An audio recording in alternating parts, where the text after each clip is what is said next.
From an anatomical and physiological viewpoint, one of the greatest tools that we have at our disposal is our diaphragm.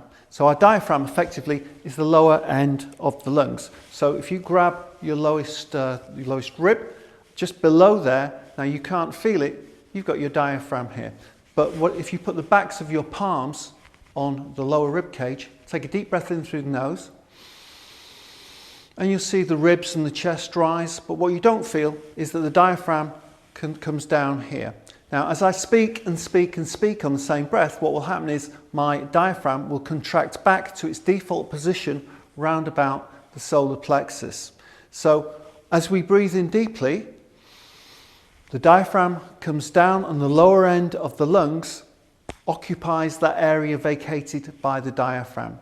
So when we suck in all of this air and oxygen, and that oxygen, as we know, is absolutely vital for breathing and for speaking, of course. So just really be aware that when we're standing up, we can actually really make the best use of our voice simply because of gravity. When we're sitting down, think about what happens to your rib cage. You've got lots of organs in there. Everything becomes compressed. Your diaphragm can't work as freely as it can when we're standing up. So the moment that we stand up, take a deep breath, and your voice should flow and it should get deeper and more resonant simply because of gravity and simply because everything is now available to move freely.